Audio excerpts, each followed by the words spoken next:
ya pudieron ver anteriormente en las diapositivas, mi nombre es César Alejandro Rivas Hernández. Hablaré con ustedes acerca del contexto histórico en el enfoque psicológico del estructuralismo. Para empezar, en el año de 1875 a 1885 aproximadamente, en Alemania la psicología no era considerada completamente una ciencia, o bueno, no era considerada en serio, pero hubo varios factores y un personaje muy importante que contribuyeron para que la psicología fuese tomada en serio. Influyeron varios factores sociales, institucionales y científicos necesarios para el establecimiento de la psicología como especialidad académica reconocida.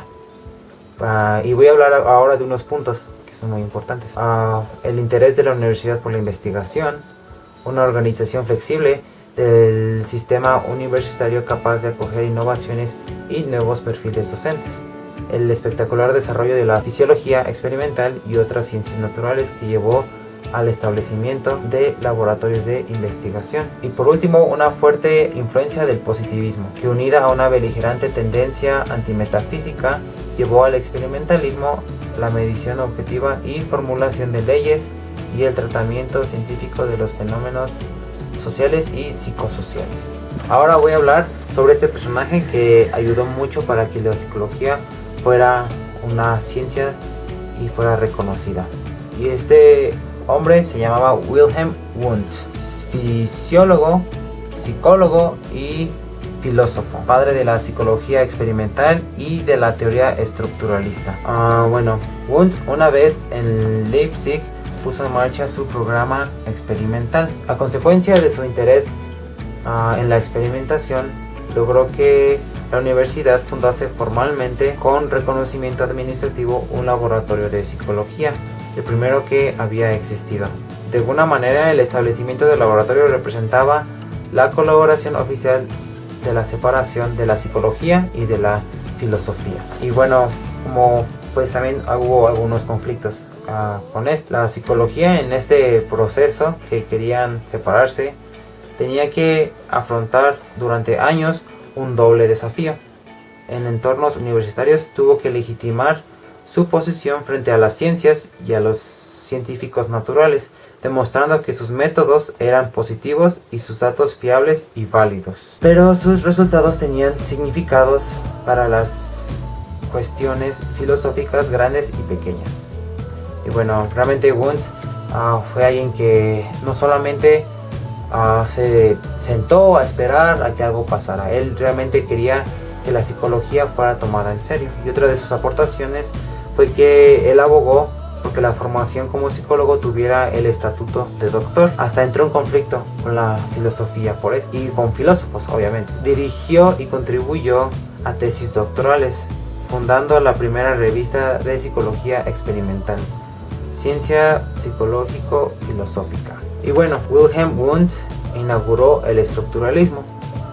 Como ya había mencionado, él habilitó el primer laboratorio de psicología experimental en 1869 en la Universidad de Leipzig, y su laboratorio de hecho fue modelo para muchos laboratorios en todo el mundo, porque muchas personas seguían su trabajo. Obviamente el laboratorio no era exactamente igual, pero tenía muchos elementos parecidos. Él hizo experimentos para poder entender la estructura de la conciencia, y bueno, esto de entender la estructura de la conciencia era el principal objetivo del estructuralismo.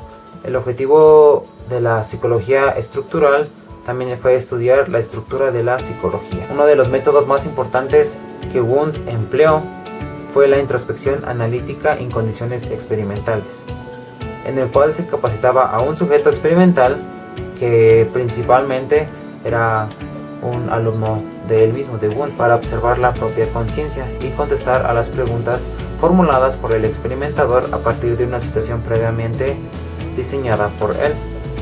La introspección analítica es empleada para determinar la estructura de la conciencia. Dentro de todo esto, los estudiantes de Wundt también eran sus pacientes, y después de que ellos se graduaban, hacían doctorado, regresaban a sus países y ellos mismos desarrollaban sus propios laboratorios. Y aquí hubo muchas de sus estudiantes fueron muy importantes también en esta historia, pero más adelante hablaré sobre esto en la siguiente información que les voy a mostrar. Pero Quisiera que a continuación pudieran ver otras cosas importantes que Wundt desarrolló, que fueron unas leyes que propuso que también son muy importantes, pero estas siguen a continuación.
Ahora hablaré de uno de los autores más importantes del estructuralismo, Edward Titchener, de origen inglés y fue también discípulo de Wundt.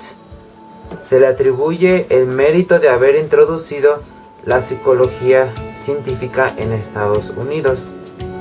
Allí dio a conocer las ideas de Wundt y se convirtió en el líder del movimiento conocido como estructuralismo. Este hecho tuvo gran importancia, ya que fue en aquel país y justamente como oposición al estructuralismo donde más tarde se desarrollarán el funcionalismo y el conductismo, corrientes básicas en la historia de la psicología. Edward B. Titchener llevó las ideas de Wundt siguiendo con el nombre del estructuralismo, porque se referían a la estructura de la vida mental. En general, los estructuralistas confiaban en analizar la experiencia y dividirla en sus estructuras básicas. Titchener consideraba que el papel de la psicología era identificar esos elementos y desarrollar cómo podían combinarse e integrarse, un enfoque conocido como estructuralismo. Él opinaba que la nueva psicología debía analizar la conciencia reduciéndola a sus unidades elementales. Para él, la estructura de la mente humana consistía en más de 30.000 sensaciones, sentimientos e imágenes separadas. Titchener descompuso la conciencia en 3 elementos básicos: sensaciones básicas, sensaciones físicas, o sea, lo que vemos; sentimientos, lo que nos llegara a gustar o a desagradar; e imágenes, recuerdos a corto plazo y a largo plazo. Afirmaba que incluso los pensamientos y sentimientos más complejos podían reducirse a estos elementos simples. La psicología experimental de Wundt y Titchener tiene el mérito histórico de haber dado el paso definitivo hacia la creación de la psicología como creencia autónoma. Sin embargo, se le atribuye varias limitaciones. En primer lugar, reducir la psicología al estudio de la conciencia y al laboratorio, es decir, no completar los temas más complejos del comportamiento humano y más relacionados con la vida real, como el pensamiento, el lenguaje o la conducta anormal. Y en segundo lugar, el hecho de que sus métodos de trabajo, la introspección, no dejaba de ser su objetivo, lo cual entraba en contradicción con la objetividad de la ciencia. Además, incluía a los niños y animales como sujetos de estudio, ya que estos no podían ser entrenados para la introspección. Estas limitaciones llevaron a los nuevos corrientes a ampliar el campo de la psicología e intentar un método más objetivo. Pronto se descubrió que la introspección no era un medio adecuado para contestar muchas preguntas. Las introspecciones todavía usa estudios de hipnosis, meditación, resolución de problemas, estados de ánimo y muchos otros temas. Y a pesar de todo esto, Titchener realmente fue uno de los más destacados, porque él realmente, como acabo de mencionar, trabajó mano a mano con Wundt y fue uno de los autores más destacados del estructuralismo. Muy bien, ahora voy a hablarles de otro que es un poco más contemporáneo de ellos y de origen francés. Y este hombre se llamaba Jacques Lacan, psiquiatra, filósofo y psicoanalista francés. Basó su obra en una revisión de las teorías de Freud y fue una de las figuras más importantes del estructuralismo francés contemporáneo. Como teórico y médico, suscitó casi siempre adhesiones y rechazos radicales.